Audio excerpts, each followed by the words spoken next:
All right, everyone. Dems so white. There are murmurings within the Democratic Party that in the wake of Kamala Harris being gone, she was a non-white female, the Democratic debates are going to be too white, and this will lead to an all-white field because Yang and Booker may very well not qualify for the debates. Now, I thought that your second place or third place individual is Elizabeth Warren. I thought she was supposedly Native American. Nobody wants to, by the way, even bring this issue up. Don't you think that it's substantial that somebody would lie about their ethnicity for most of their life? Get into college situations that are more lucrative because of that? Elizabeth Warren lies about everything, but supposedly she's Native American, so there's one. You've got a slew of females there. What, does Tulsi Gabbard not count? Tulsi Gabbard's like part Polynesian. Of course, she probably won't be in the debate, so it doesn't matter. Yang, he might not be in the debate. They should lower the threshold, maybe. Get Yang and Gabbard and some of these others into the debate. You've had several people drop out, including Kamala Harris, who was, for a while, she was a significant candidate. She was never viable, but she did hit the double digits.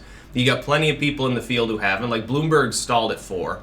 I wouldn't be surprised if he rises up a bit. Bloomberg, I think, is expecting that nobody else will do particularly well, and that things will remain locked up, and that his ad buy in the Super Tuesday states will pay off. And so even if he's not particularly well off in the first few states, he can sort of say, well, nobody else looks particularly strong either, then suddenly, come in second or third in a bunch of states on Super Tuesday, rack up some delegates, say, look, I'm viable, fucking take me seriously. I think it's a crazy scheme. I think he's literally insane not to at least attempt to target one of the first 4 states, to come in at least a close second or something. That would give him some viability. Ultimately, though, after the first 4 states are done, the race is fundamentally over unless somebody else gets in. Hillary Clinton looking more likely now. She keeps crouching down and poising as though she's going to spring into the race. I still think that it's for book sales. With regards to the primaries, though, in general, what you've got now are a bunch of far leftists, and most of them are Kamala fans, her core fans. It's like 3% of the party. These people want to go all in on wedge issues and leftism. These people want to punish white America for their sins imagined in their minds. They want to punish the GOP. They want to punish Trump. They're hateful individuals. They're not motivated by a desire to make the country stronger or pass reform or make life better for more people. They don't give a fuck about that. They never gave a fuck about that. Kamala Harris to them was a symbol of punishing what they see as their oppressors. They're wedge issue idealists. They're a bunch of utopianist fools, basically. They're never going to get behind a Biden. They're never going to get behind a Bloomberg. They're never going to get behind a Bernie Sanders. They're never going to get behind Elizabeth Warren. These people are all white. So they're never going to get behind him. Buttigieg, they're never going to get behind him. The entire top of the field now is white. You've got Joe Biden, old white dude. Bernie Sanders, even older white dude. I know some people say, well, he's of Jewish ancestry. Please don't get started on the differentiation between somebody who is a vague cultural Judaist and somebody who is like a practicing Orthodox Jew. There's a big difference. Elizabeth Warren, she's the whitest of them all. She's in her 70s. And then Bloomberg, he's also white and very old. The only standout is Buttigieg, and that's not because he's not white and male. It's because of his age, and he happens to be gay. So I guess it's him by default. If you want a wedge issue-based campaign, Buttigieg is the closest thing you can get to it. By the way, you'd be crazy not to support him. He's now at 11. He's now viable. He's in the double digits. He's staying there for a while. He has now the chance, and my biggest advice to Buttigieg is this: capitalize upon it now because it goes away tomorrow if you don't. Make more attention for yourself. Make a lot of noise. Try to make sure that it's scripted really well and that it looks off the cuff and spontaneous. Attack a few other people, get in the trenches, and fucking do it. Because the Democrats are looking for a fighter. They're not looking for someone to lay down and take it. They're looking for someone to get into a cage with Trump and beat the shit out of him. That's what they want. That's why impeachment will fail. The Democrats, the lay people, the lay Democrats, they want blood. They want Schiff to scream. They want the witnesses to break down crying. They want the sensationalism that Trump, by the way, has peddled on them for years. He got them addicted to it like crack. The legacy media got addicted to his tabloid strategy, and that trickled down to the little lay people. Even Trump's fans are totally hoodwinked by this behavior, and Trump sits back and reaps the rewards. If you want to break free of it, you have to play his game. I know that sounds counterintuitive, but it's literally the only way that they win in 2020. So far, no one's willing to do it. Biden comes out and occasionally vaguely chastises Trump. Well, we can't afford 4 more years of this. No more malarkey. That's not effective. Nobody's taken in. No, they want you to use swear words and get irate and stuff, and not an old man confused irate like Biden could pull off. They want somebody arguably more like Sanders.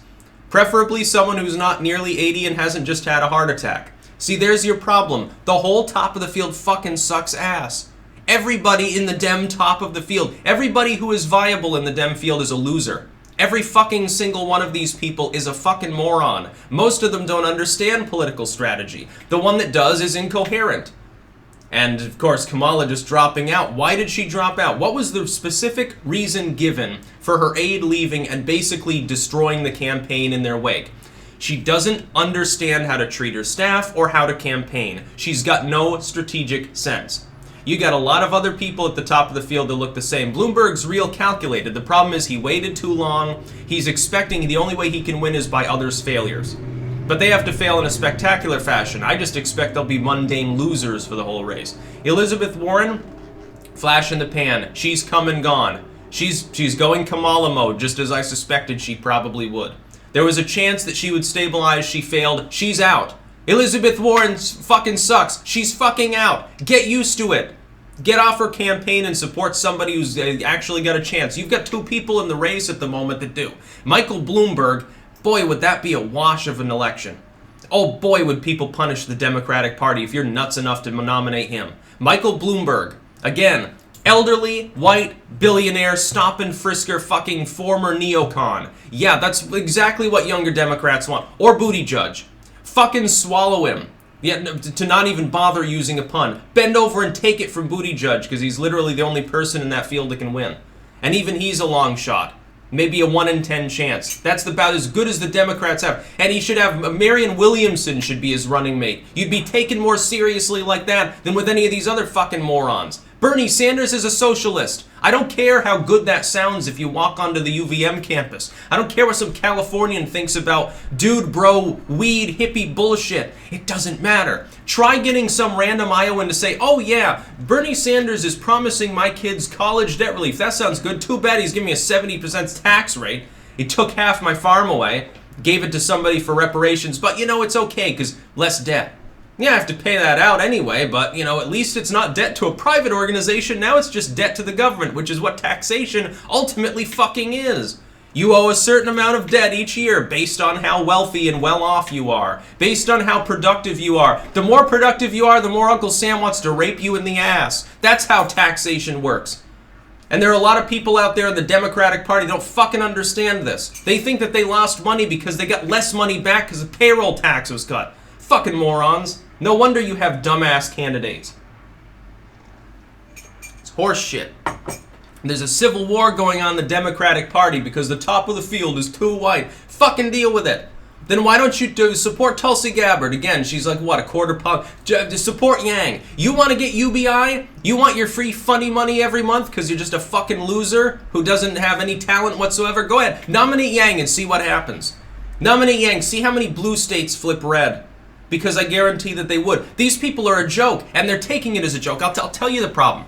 I'll tell you the fundamental central problem that's plaguing the Democratic Party right now in a nutshell, and nobody's going to believe it, but this is it.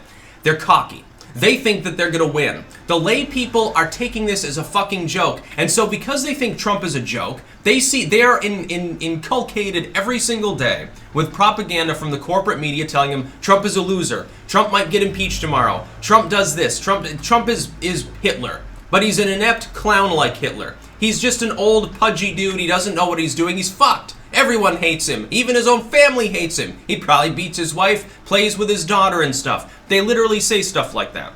Because they believe this, they think it should be a shoo-in. Anyone should be able to beat someone that's that big a moron. If you're that big a moron, if you're that evil and insane, how the hell are you going to win the presidency? These people have a short enough attention span not to realize he already won against someone who, trust me, Hillary Clinton is far more potent than any of the people in the field right now. I don't care what some Bernie bro says. Well, he's got good ideas. He's just trying to make us more like Europe.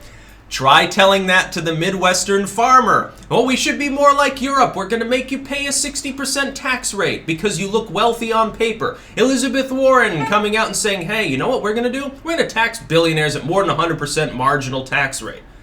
Now, of course, they'll take advantage of loopholes. They'll probably pay less under a plan than they pay now because that's how the fucking neoliberals work. And she is a neoliberal. If you think Elizabeth Warren's a progressive, you're the craziest person in the fucking race right now.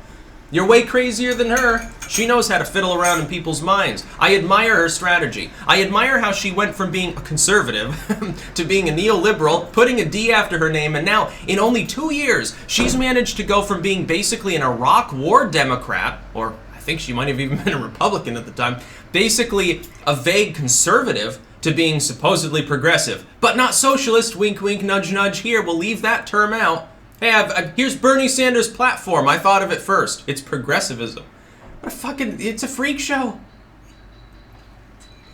These moron Kamala fans are more worried about the skin color of their candidate than they are actually winning the election, which is why you're going to lose. And I'm going to sit there and chuckle because all of these people keep taking Trump. They underestimate Trump.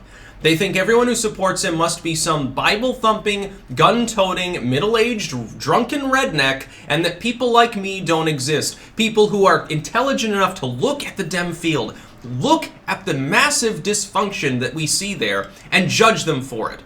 I voted for Obama in 2008. There is no possibility of me voting for most of the Dems that you are fielding. It is impossible for me to vote for someone that is that stupid.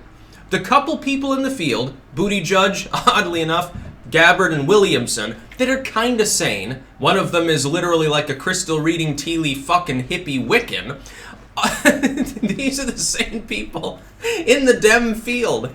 Yeah, okay, I'd vote for Williamson if she were the nominee. I'd do it just as a joke. At that point, it would be clown world. End the world. Start a nuclear war. Fucking just let the Russian missiles fly. We might as well start over because there's nothing to salvage. Buttigieg is your chance. Dude, a dude who's openly gay but not willing to campaign on it is the poster boy for the sane Democrats right now. And he's basically a Jimmy Carterite. He reminds me of a younger, maybe more well-spoken, economically more literate Jimmy Carter. You could do worse than that. Jimmy Carter should run. He's in his 90s. He'd be more sane. He can still run. By the way, he only had one term. He didn't win re-election. He can run again. Why not? He'd probably win, too. He's better than Biden. He's probably healthier than Bernie Sanders. More honest than Warren. More experienced than Buttigieg. You can't go wrong. Draft Jimmy. That should be the new slogan. Draft Jimmy Carter. Because we've got a bunch of losers running at the moment. That's about all. Peace out.